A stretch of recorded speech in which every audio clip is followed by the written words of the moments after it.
Bonjour, bienvenue à la 4e leçon d'électrocinétique du cours Physique 2.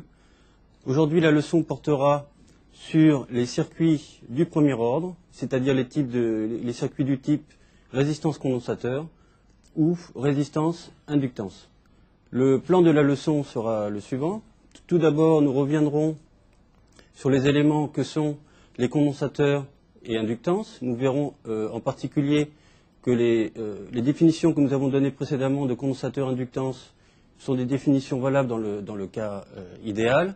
Dans la réalité, lorsque ces composants sont fabriqués, il y a des imperfections que nous mettrons en évidence.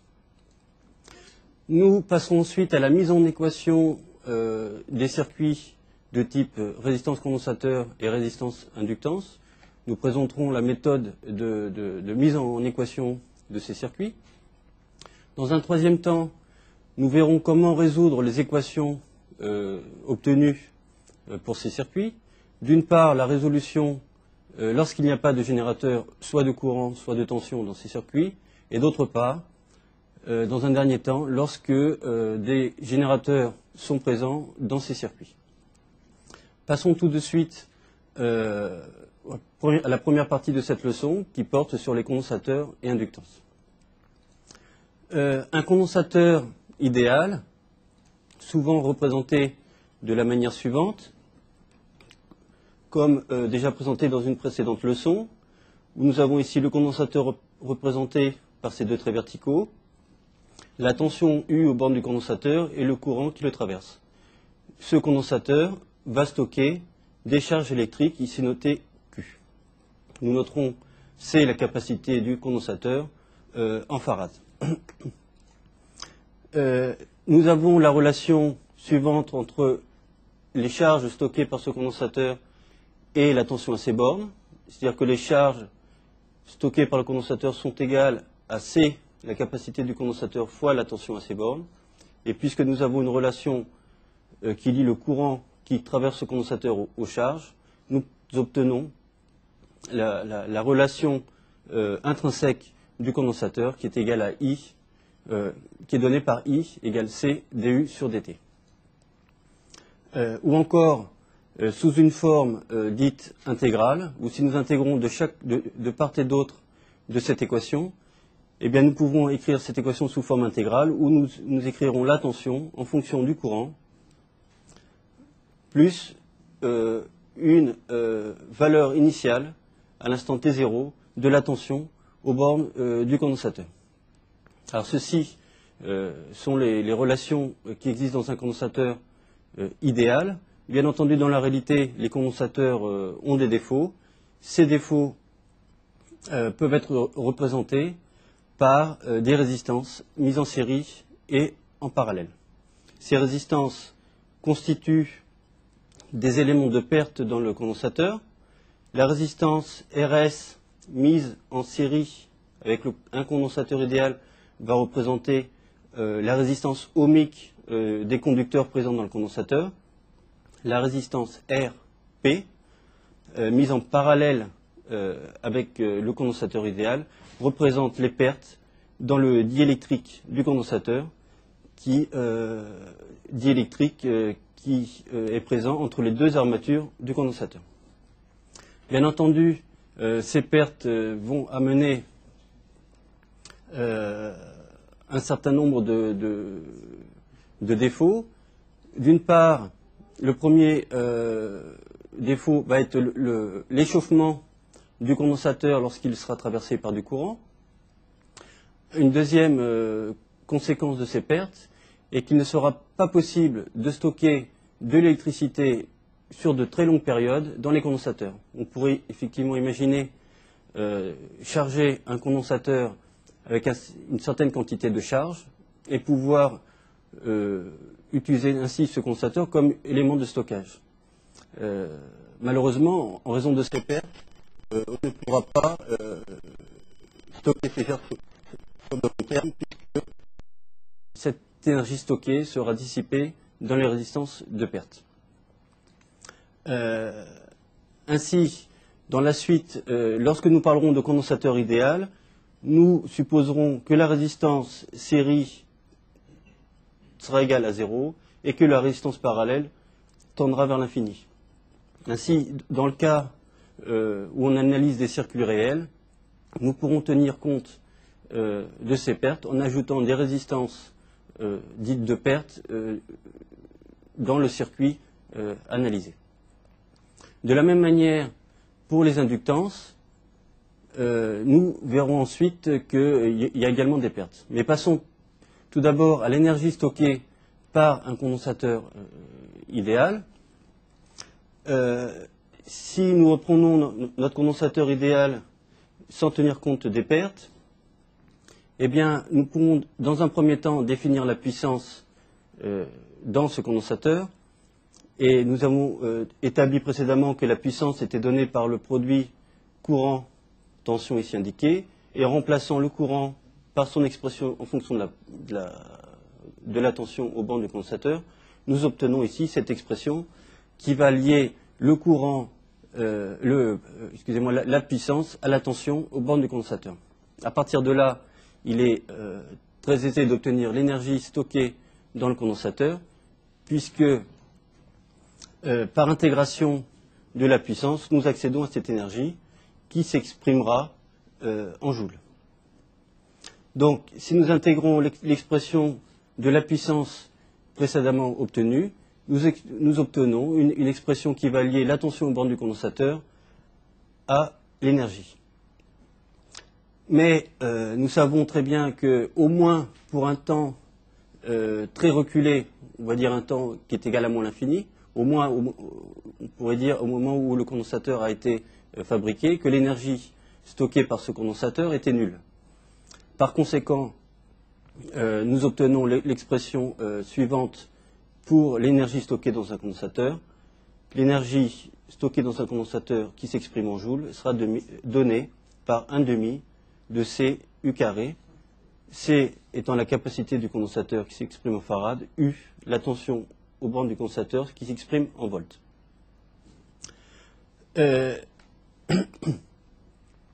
Nous savons que dans les systèmes physiques, l'énergie ne peut pas être discontinue, donc ceci va nous amener des contraintes de continuité de la tension aux bornes du condensateur. En effet, si nous avons une charge stockée dans le condensateur donnée par la relation Q égale Cu, eh bien, immédiatement, si nous pouvons montrer que si la tension appliquée au condensateur subissait une discontinuité, par exemple ici sur la figure, pour passer à l'instant t égale 0 de la valeur de tension U1 à la valeur de tension U2, alors cela voudrait dire que à cet instant t0, la variation de tension par rapport au temps tendrait vers l'infini, puisqu'on a une variation infiniment rapide de la tension U1 à la tension U2. Par conséquent, étant donné la relation qui va lier les charges à la tension, eh bien nous aurions une variation de charge stockée dans le condensateur qui tend également vers l'infini. Donc une variation infiniment rapide des charges stockées. Bien entendu, ceci n'est pas possible, et ça se traduirait également par un courant qui traverserait le condensateur, qui tendrait vers l'infini. Bien entendu, ceci n'est pas possible physiquement. De la même façon, nous allons étudier plus précisément le composant qu'est l'inductance. Nous allons tout d'abord présenter l'inductance idéale, telle que nous l'avons vue au cours d'un précédent cours. Cette inductance est caractérisée par une tension à ses bornes, un courant qui la traverse, et une valeur d'inductance qui s'exprime en Henry. Cette inductance va stocker de l'énergie. Nous pouvons, cette énergie est stockée sous la forme d'un flux magnétique, et nous avons une relation très simple qui relie le flux magnétique qui est dans cette inductance au courant par la formule phi égale Li. De la même façon, la tension aux bornes de cette inductance est donnée par la dérivée U égale dφ sur dt.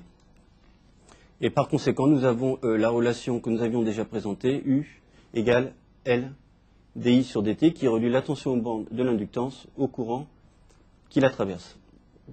Ici, nous avons une forme dite dérivée. Nous pouvons également exprimer cette équation sous forme intégrale, en intégrant de part et d'autre, où nous avons ici l'intégrale de la tension de l'instant initial T0 à l'instant actuel T, plus un courant initial qui était présent dans l'inductance à l'instant initial T0. Passons maintenant tout de suite à l'étude à voir ce qui se passe dans une inductance réelle.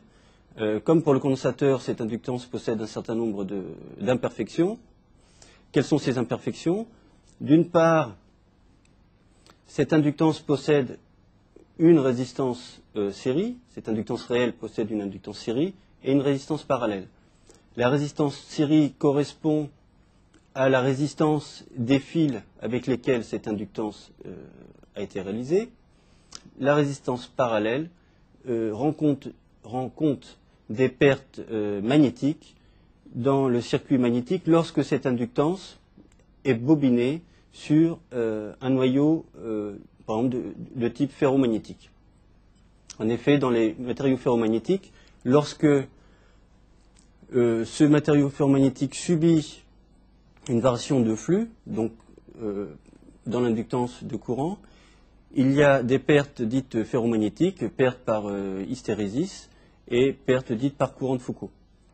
Donc, afin de rendre compte de ces pertes et des chaufsements supplémentaires dans l'inductance lorsqu'elle est fabriquée à l'aide d'un noyau magnétique, eh bien, nous en tenons compte à l'aide de cette résistance mise en parallèle. Résistance qui n'existe pas lorsque c'est une inductance AR, qui ne possède pas de noyau magnétique.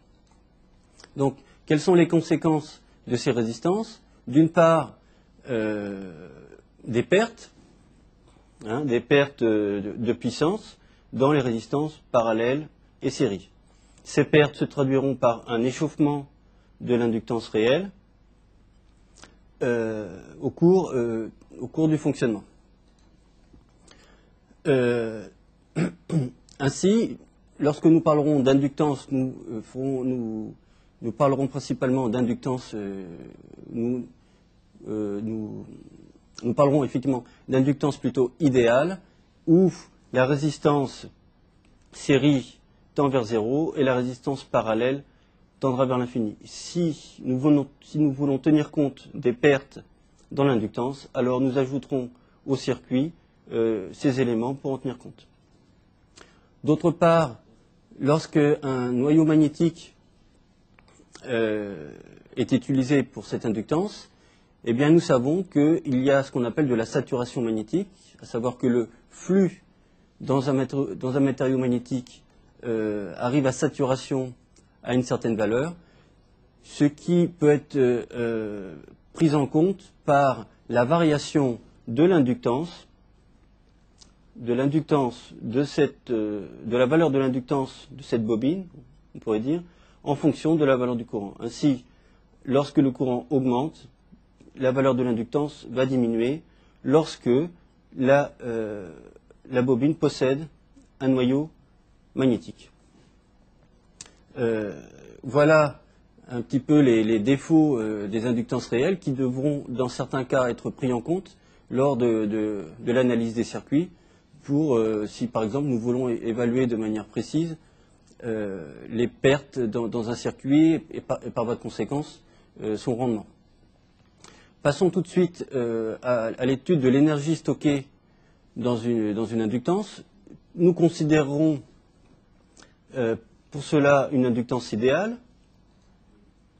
La puissance est toujours donnée par le produit entre la tension aux bornes de cette inductance et le courant qui la traverse, et en remplaçant la tension par son expression en fonction du courant, l'expression de la puissance est obtenue. Par intégration de cette expression de la puissance, nous obtenons directement de manière très simple l'énergie stockée dans cette inductance, qui s'exprime toujours en joules, et qui sera donnée par l'expression suivante. Donc nous avons l'énergie en joules, obtenue par intégration de la puissance, depuis le temps moins l'infini jusqu'au temps actuel. Et nous avons ici cette expression, prise en deux valeurs, à l'instant t, à l'instant moins l'infini. Comme pour le condensateur, nous pouvons dire que pour un temps très reculé, l'énergie stockée dans cette inductance était nulle, au moins le jour de sa fabrication, si on veut aller vraiment dans un temps très reculé. Et par conséquent, l'énergie au temps t égale moins l'infini pourra être considérée comme nulle. Et par conséquent, nous obtiendrons l'expression suivante pour l'énergie stockée dans l'inductance idéale, W est égal à 1/2 de Li carré. Donc, l'énergie dépend essentiellement du carré du courant et est proportionnelle à la valeur de l'inductance. Excusez-moi. Nous pouvons, à partir de cette étude de condensateur d'inductance, montrer qu'il y a une certaine dualité entre condensateur et inductance, à savoir que nous retrouvons à peu près les mêmes formes d'équations, que ce soit pour un composant ou pour l'autre. En effet, si nous regardons, donc ici nous rappelons sur ce dessin les deux dessins, les symboles utilisés pour un condensateur et une inductance, Q et représentent les charges stockées dans le condensateur, phi le flux magnétique dans l'inductance. Nous avons une relation entre charge stockée dans le condensateur et tension aux bornes. De la même façon, pour l'inductance, nous avons une relation entre le flux magnétique et le courant qui traverse cette inductance.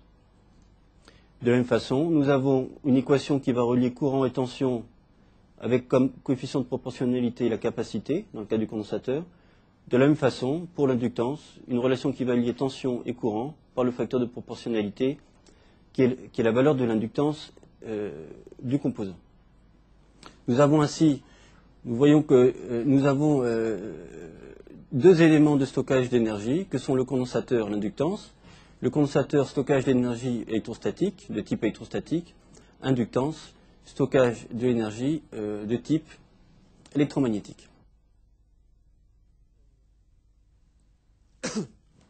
Ces énergies sont données pour le condensateur par 1/2 de Cu carré et pour l'inductance par 1/2 de Li carré. Alors, nous voyons ici que dans le cas du condensateur, la tension joue un rôle très particulier parce qu'elle est directement liée à l'énergie.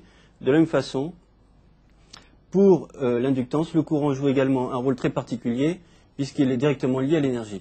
Alors, nous appellerons ces variables très particulières qui sont liées à l'énergie dans le composant les variables d'état du composant. Cette notion de variable d'état est très importante et devra être prise en compte plus tard lors de la mise en équation des circuits, puisque ces variables d'état, tension pour le condensateur, courant pour l'inductance, qui seront nos inconnus lorsque nous allons résoudre les équations des circuits.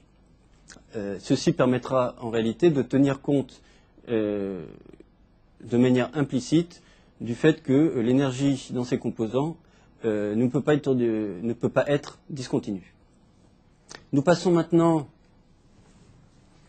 à l'analyse des conséquences pratiques de la continuité de l'énergie dans ces composants. Alors, à savoir qu'on ne peut pas faire n'importe quoi avec ces composants. Par exemple, si nous prenons un condensateur, si à l'instant initial, la force électromotrice ici, délivrée par ce générateur, est différente de la tension aux bornes du condensateur, alors si nous fermons l'interrupteur K, il y aura un saut de tension aux bornes du condensateur, ce qui va entraîner un courant très important dans le condensateur qui pourra amener à sa destruction. Ainsi, en pratique, si la tension aux bornes du condensateur et celle délivrée par le générateur de tension sont différentes, il sera interdit de fermer l'interrupteur K, car à ce moment-là, il y aurait un courant très important entre le générateur et le condensateur qui risquerait d'endommager le condensateur. Donc, c'est une considération très importante à prendre en compte lors de la conception des circuits. De la même façon, pour l'inductance, si nous avons un circuit ici de type série entre un générateur de tension et une inductance, dans ce circuit circule un courant, noté ici IL, il sera interdit d'ouvrir cet interrupteur si le courant est différent de 0, car à ce moment-là, il y aurait une discontinuité du courant, d'où une très forte tension aux bornes de cette inductance qui risquerait de la même façon d'endommager cette inductance. Donc, lorsqu'un circuit inductif, donc possédant une inductance, est parcouru par un courant, il est absolument interdit d'ouvrir ce circuit tant que le courant n'est pas nul, au risque d'endommager ce circuit. Donc voilà, ce sont des considérations pratiques qui découlent directement de la continuité de l'énergie dans ces composants et qu'il faut absolument prendre en compte lors de la conception de circuits utilisant condensateur et ou inductance. Passons tout de suite à la mise en équation des circuits de type RC et RL. Donc, dans la suite, nous ne considérerons que des condensateurs et inductances idéaux. Et si nous voulons tenir compte des imperfections de ces inductances ou condensateurs, les termes résistifs seront ajoutés au reste des résistances du circuit. Alors, ce que nous allons analyser maintenant, ce sont les régimes transitoires qui peuvent exister dans ces circuits de type RC ou RL. Pour cela, les circuits que nous allons considérer sont des circuits constitués de générateurs et de résistances alimentant un condensateur ou une inductance. Ces circuits peuvent être constitués d'autant de générateurs et de résistances que l'on souhaite. La seule contrainte ici, dans le cadre de notre étude, est qu'il n'y a qu'un seul élément réactif, soit un condensateur, soit une inductance, dans l'ensemble du circuit. La première étape de l'étude va constituer à remplacer le circuit linéaire constitué d'un ensemble de générateurs et de résistances par son équivalent de Thevenin ou de Norton. Dans l'exemple qui va suivre, nous prendrons le cas où nous avons remplacé le circuit linéaire, qui peut être très complexe, par son équivalent de Thevenin ou Norton, méthode que nous avions présentée lors d'une précédente leçon. Ainsi, l'équation du circuit RC, après avoir remplacé le circuit linéaire par son équivalent de Thevenin et de Norton, sera obtenue par écriture des équations de ce circuit, où nous voyons bien que nous avons remplacé le circuit linéaire par son équivalent de Thevenin ici, où nous avons le générateur de Thevenin équivalent et la résistance de Thevenin équivalent connectés dans cet exemple à un condensateur. Nous pouvons tout d'abord écrire l'équation qui régit la tension aux bornes du condensateur. Nous avons le courant qui traverse le condensateur égale C dUAB sur dt. Et nous pouvons également écrire l'équation de la maille. Ici, nous avons une seule maille formée par ce générateur, cette résistance et ce condensateur. Et nous avons une maille qui va s'écrire E Thevenin égale RI plus U. Donc, à partir de là, en remplaçant le courant I par sa valeur en fonction de la tension, nous obtenons l'équation de la maille.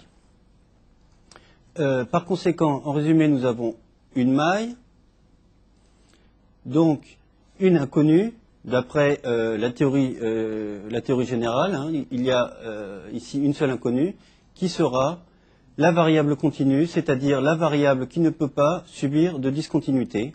Donc, comme nous l'avons indiqué précédemment, la variable qui ne peut pas subir de discontinuité est la tension aux bornes du condensateur, donc ça sera notre inconnue pour la résolution de ce circuit.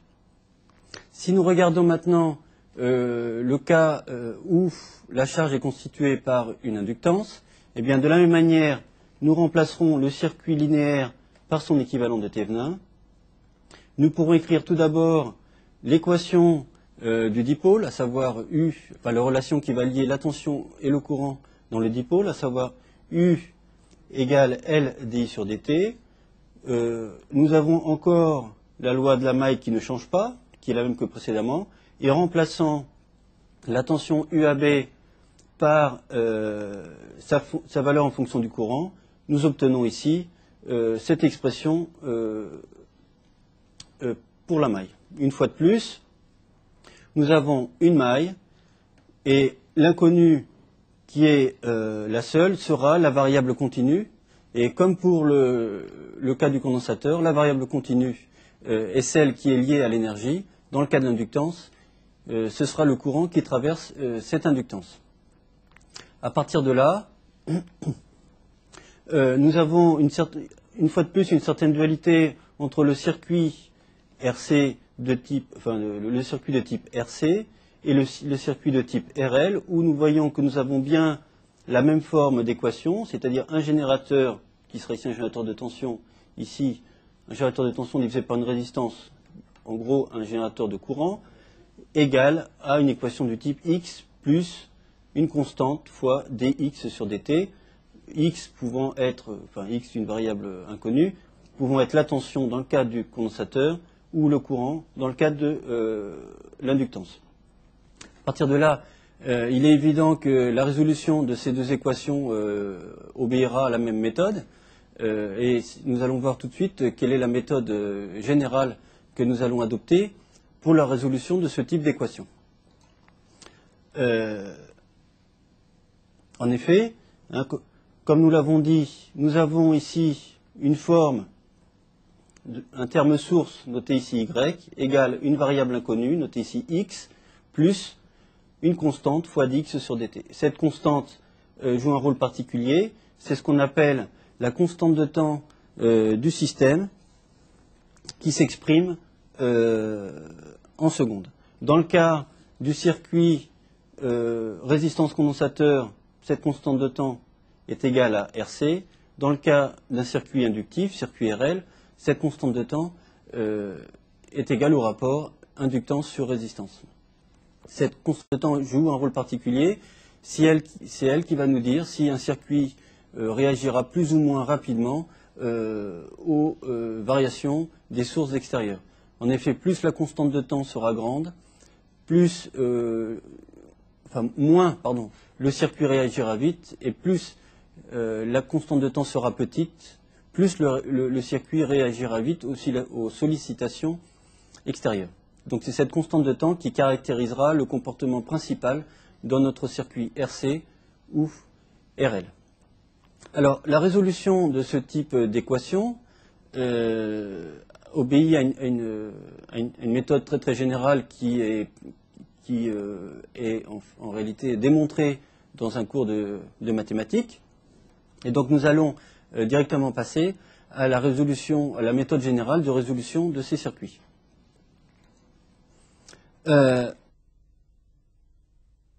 L'équation que nous avons présentée est une équation générale, une équation différentielle du premier ordre à coefficient constant, donc qui s'écrit de la façon suivante, l'équation que nous avons présentée précédemment, et sa solution, la solution de cette équation sera menée en plusieurs étapes. Une première étape consistera à déterminer la solution de cette équation lorsque l'entrée du circuit est nulle. Par exemple, lorsque les générateurs seront éteints, de manière générale, lorsque les générateurs seront éteints. Donc, nous chercherons la solution de l'équation dite sans second membre, c'est-à-dire lorsque y de t égale 0. C'est la solution sans second membre. À partir de là, une deuxième étape consistera à trouver une solution particulière de l'équation générale qui va tenir compte des générateurs présents dans le circuit. Et pour cela, nous chercherons une solution de la même forme que y de t. Et ensuite, nous déterminerons les constantes d'intégration de cette équation différentielle. ici plutôt la constante d'intégration de cette équation différentielle, puisque c'est une équation différentielle du premier ordre, elle aura une constante d'intégration qui sera déterminée à partir de la valeur initiale de la grandeur recherchée à l'instant t égale 0. Alors, que traduit physiquement cette valeur initiale? Eh bien, elle traduit le fait que l'élément réactif, condensateur ou inductance, a stocké de l'énergie, et donc nous ne pourrons prédire le comportement du circuit que si nous connaissons l'énergie initiale stockée par ces aliments réactifs que sont la capacité ou le condensateur ou l'inductance. Alors, passons tout de suite à la résolution excusez-moi, de l'équation sans second membre, c'est-à-dire lorsque les sources sont éteintes. Eh bien, donc cette équation sans second membre est également appelée équation homogène, ou ESSM, équation sans second membre, donc donnée par cette forme très générale ici, et sa solution, hein, qui est obtenue par la méthode dite de séparation des variables, sera de la forme suivante, où nous avons noté x, h, avec un h comme homogène pour dire que ce x, cette solution, est la solution de l'équation homogène sans second membre, où nous avons ici une solution de type exponentielle, et où la constante k sera déterminée plus tard, c'est ce qu'on appelle la constante d'intégration, qui ne peut être déterminée que par la connaissance des conditions initiales. Voilà, donc K est la constante d'intégration, qui sera déterminée plus tard. Passons tout de suite à la recherche d'une solution particulière. Alors, la solution particulière dépendra bien évidemment du type d'entrée auquel est soumis le circuit. Alors, nous allons considérer ici le cas d'une entrée de type échelon. Alors, qu'est-ce qu'une entrée de type échelon? Alors, nous avons représenté ici l'entrée du système, note ici y de t en fonction du temps, et une entrée de type échelon, eh bien c'est une entrée qui à un instant donné passe d'une certaine valeur à une valeur constante de manière brusque. Donc nous pourrons traduire ça mathématiquement, c'est-à-dire que pour le temps supérieur ou égal à t0, nous avons y de t qui est égal à une valeur constante y0. Alors, donc si nous reportons ça dans notre équation générale, dans l'équation générale de notre système, eh bien, évidemment, une solution particulière très simple ici, donc une solution particulière très simple pour x de t que nous noterons ici, x solution particulière, est également la même valeur, y0, une valeur constante. En effet, si nous remplaçons cette valeur y0 dans cette équation pour les valeurs prises par x, eh bien, sachant que la dérivée d'une constante par rapport au temps est nulle, nous vérifions bien que y0, la solution particulière ici, est bien une solution de cette équation. En résumé, si nous reprenons le système initial que nous avions, eh bien, nous avions donc une équation différentielle du premier ordre avec une entrée constante pour un temps t supérieur à t0, avec une condition initiale x0. Eh bien, la solution de cette équation sera donnée par la somme de la solution obtenue pour l'équation homogène plus la solution particulière. Ainsi, nous faisons ici la somme de la solution de l'équation homogène plus la solution particulière. Donc, en tenant compte de la condition initiale, de la valeur initiale prise par la variable x à l'instant t0, eh bien, nous obtenons la forme générale que nous avons ici. Alors, nous avons ici pris le cas général où la valeur initiale était différente de 0, puisque la valeur initiale de notre inconnu x ici prenait la valeur x0, et nous avons pris un instant initial quelconque, t0. Afin de simplifier un petit peu cette écriture, et je dirais de faciliter la représentation graphique de cette équation, nous pouvons effectuer un changement de variable qui va consister à se placer autour du point de fonctionnement considéré x0 et de prendre comme instant initial l'instant d'apparition de l'échelon, c'est-à-dire l'instant t0. Ainsi, nous ferons le changement de variable suivant, où nous noterons x', la valeur prise par x moins sa valeur à l'instant initial, et t', le temps moins le temps initial, instant initial auquel apparaît l'échelon.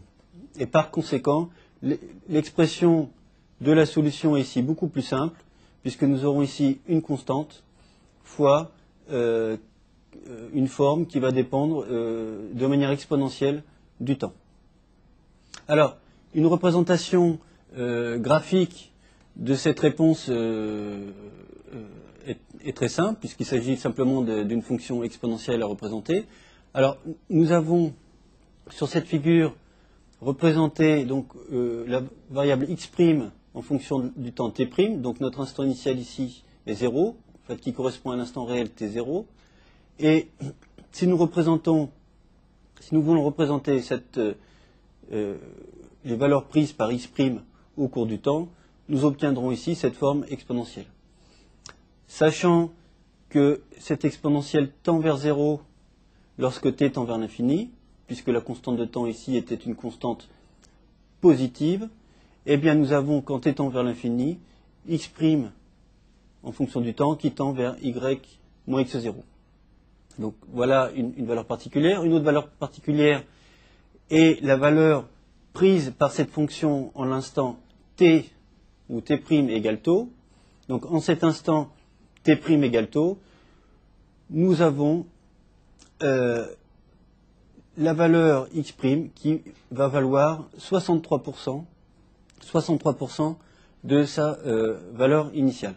Donc cet instant tau a été ici repéré, et nous voyons que ceci correspond à ce qu'on appelle la tangente à la courbe au temps initial. Et si nous poursuivons cette tangente jusqu'à la valeur finale prise par la valeur x', eh bien nous obtenons le temps tau'. Nous pouvons très facilement ici retrouver ce temps tau' graphiquement. Une autre valeur particulière qui est souvent considérée dans les circuits est la valeur prise par la fonction x' lorsque t égale 3 tau. En effet, lorsque nous avons t, le temps qui égale à 3 tau, 3 fois la constante de temps, nous aurons 95% de la valeur finale. Donc quasiment la valeur finale.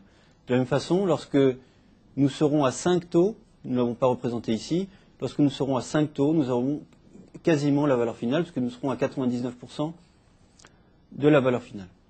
Donc voilà les principales caractéristiques qui caractérisent cette courbe, avec bien entendu une chose très importante qui est la valeur finale prise par cette solution qui tend vers y moins x0, qui apparaissait dans notre équation, c'est-à-dire la valeur de la source moins la valeur initiale de la variable, quand t tend vers l'infini.